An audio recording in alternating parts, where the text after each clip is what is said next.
എൻ്റെ പേര് റോസി. എവിടുന്നാണ് വരുന്നത്? ഞാൻ ചേർത്തില്ല. ഈ 3 ദിവസം എന്താണ് ഞാൻ വന്നതാണ് ഏറ്റവും വലിയ അത്ഭുതം. 2 മണിക്കൂർ കൊണ്ട് പെട്ടെന്ന് ഞാനിങ്ങനെ രാവിലെ ഇത് പ്രാർത്ഥിച്ചുകൊണ്ടിരിക്കുമ്പോൾ ഞാൻ 30 വർഷമായിട്ട് സഭയിൽ ശുശ്രൂഷ ചെയ്യുന്ന ആളാണ്.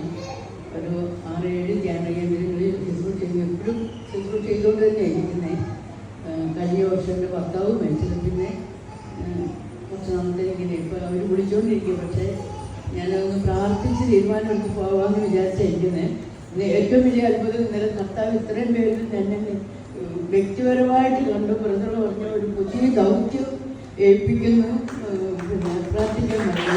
അതുപോലെ തന്നെ ഞാൻ ഒരിക്കലും വീടിക്കില്ല ഈശോയെന്ന് ഞാൻ പ്രാർത്ഥിച്ചു. കാരണം എനിക്ക് തലകൊണ്ട് അടിക്കുമോ കണ്ണട പൊട്ടുമോ ഇങ്ങനെയൊക്കെ. കാരണം എന്നെ വിളിച്ച ആളൊരു കൗൺസിലർ എന്നെ വിളിച്ചത്. അവൾ പറഞ്ഞു, റോസി ചേച്ചി ഞാൻ കർണത്തൊക്കെ എഴുതിക്കൊണ്ടിരിക്കുമ്പോൾ 3 പ്രാവശ്യം ചേച്ചി വിളിക്കാൻ കർത്താവ് പ്രചോദനം തരുമെന്ന് പറഞ്ഞു. അപ്പോൾ എന്നാ പ്രശ്നമെന്ന് ചോദിച്ചു. അപ്പോൾ ഞാൻ പറഞ്ഞാൽ എനിക്ക് ഒരു കുറച്ച് ദിവസം ഈശോട് കൂടിയിരിക്കാൻ ഭയങ്കര ഒരു ദാഹം പറ്റുന്നില്ല എന്ന് പറഞ്ഞു. ഇപ്പം ധ്യാനത്തിനൊക്കെ പോകാം. ചേച്ചി കണ്ണട വെച്ചിട്ടുണ്ടോ? ഞാൻ പറഞ്ഞാൽ ഞാൻ 35ാമത്തെ വയസ്സ് കണ്ണട വെച്ചതാണ്. ഉറങ്ങുമ്പോൾ മാത്രമേ മാറ്റി വെക്കുള്ളൂ. ഇതുപോലെ ഞാൻ ബസ്സിൽ പോരുമ്പോൾ വേറൊരു പ്രാർത്ഥിക്കുന്ന ബ്രദർ വിളിച്ചിട്ട് ചോദിച്ചു, റോസി ചേച്ചി ഒരു കാര്യം ചോദിക്കാനാണെന്ന് പറഞ്ഞ് വിളിച്ചിട്ട് ചോദിച്ചു, ചേച്ചി കണ്ണട കാണിക്കുന്നുണ്ടോ? അപ്പോൾ അതുകൊണ്ട് ഞാനിങ്ങനെ എനിക്ക് വീഴുമ്പോൾ കണ്ണട പൊട്ടുമോ, നീ കാണാതെ പോകുമോ, ഇല്ലാതെ തൊട്ട് പറ്റുകയേ ഇല്ലല്ലോ. ഇങ്ങനെയൊരു പേടിയുണ്ടായിരുന്നു. അതുപോലെ എന്തൊക്കെ കൗൺസിലിംഗ് നടത്തിയപ്പോഴും ഇതൊത്തിരി ഒത്തിരി എന്താ പറയുക പ്രത്യാശയും സന്തോഷമൊക്കെ തോന്നി. ഞാൻ ചെറുപ്പം മുതൽ അപ്പച്ചനും അമ്മച്ചിയും പ്രാർത്ഥിക്കുന്നതായതുകൊണ്ട് ഞങ്ങൾ ആത്മീയ കാര്യങ്ങൾ കുർബാനയൊക്കെ മുടക്കാനൊക്കെ പോകുന്നതാണെങ്കിലും ഈ ധ്യാനത്തിൽ എനിക്ക് പറയാനുള്ളത് ശരിക്കും വചനത്തിൻ്റെ പൊരുൾ. കാരണം നമ്മളെ ദൈവവചനത്തിൻ്റെ ആഴങ്ങളിലേക്ക് ചൂഴ്ന്നിറങ്ങാൻ ഒത്തിരി സഹായിക്കുന്നുണ്ട്. അതാണ് എനിക്കിവിടെ പ്രത്യേകിച്ച് കാണാൻ പറ്റിയത്.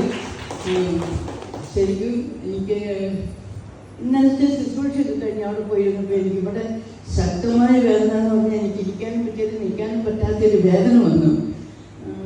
അതിന് ഞാൻ ഇഞ്ചക്ഷനൊക്കെ എടുത്തുകൊണ്ടിരുന്നതായിരുന്നു. ഇതെല്ലാം കഴിഞ്ഞതിന് ശേഷം. പക്ഷേ ഇന്ന് ഞാൻ നമ്മളത്തെ പിന്നെ അതില്ല. പിന്നെ ഞാൻ സാക്ഷ്യം പറയണേ, ഞാൻ തന്നോട് പറഞ്ഞു ഞാൻ സാക്ഷ്യം പറഞ്ഞോളാം. അടുത്ത ധ്യാനത്തിൽ മോളെ വിടണമെന്നാണ് വിചാരിക്കുന്നത്. അപ്പോൾ ഇത് കഴിഞ്ഞിട്ട് പിന്നെ എനിക്ക് ശരിക്കും ശരീരത്തിൽ രോഗമില്ലാത്തത് നാക്കിന് മാത്രമേ ഉള്ളൂ. ബാക്കി എല്ലാ രോഗങ്ങളും ഉണ്ട്. പക്ഷേ കർത്താവ് ഇങ്ങനെ നടത്തുന്നു.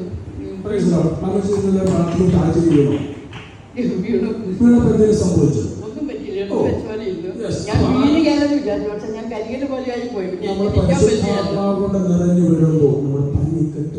അതെ, ഞാൻ ശരിക്കും എനിക്കൊരു കരികല് പോലെ. ഞാൻ അങ്ങോട്ട് ശരിക്കും പറഞ്ഞാൽ അങ്ങ് ഒറ്റ വീഴ്ച വേണം. അതുകൊണ്ട് ബ്രദർ ഫ്രീ ആയി എന്ന് പറഞ്ഞൊന്നും കേൾക്കാൻ പറ്റില്ല. ബ്രദർ ഫ്രീ എന്ന് പറഞ്ഞാൽ ഫ്രീ എന്ന് എനിക്കറിയാം.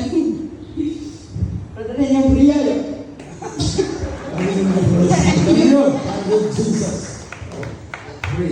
ചോദിച്ചായിരുന്നു.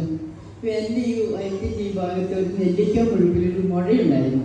ഞാൻ പറഞ്ഞു ഞാൻ ഇന്ന് സാക്ഷ്യം പറയണമെങ്കിൽ ഇപ്പം, അതായത് ഒരു 2-3 പേർക്ക് മുമ്പാണ് ഞാൻ ചോദിച്ചത്. ഞാൻ വരുന്നതിന് ഒരാളുടെ മുമ്പ് ഇത് തപ്പി നോക്കിയോ ആളില്ല.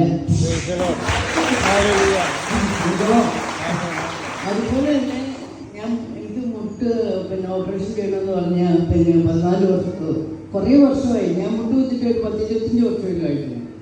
എവിടെ ചെന്നാലും എനിക്കൊരു കസേര കിട്ടുള്ളൂ. ഇന്ന് ഞാൻ കുർബാനയുടെ സമയത്ത് കുർബാനയുടെ ആശീർവാദം പിന്നെ കൂതാശ സമയത്ത് ഞാൻ അങ്ങ് മുട്ടുകുത്തി. അപ്പോൾ എനിക്കൊന്നും തോന്നിയില്ല. അത് കഴിഞ്ഞിട്ട് പിന്നോക്കത്തിൽ പറഞ്ഞു ചാടാൻ പറഞ്ഞു. എന്നാലും ഞാൻ ഞങ്ങളോടൊക്കെ ചാടാൻ പറഞ്ഞു. ചാടിയിട്ടില്ല ഇതുവരെ. പക്ഷെ കുറച്ച് കഴിയുമ്പോൾ ചാടിയപ്പോൾ മുട്ടിൽ ചാടുക ചാടാൻ പറ്റി.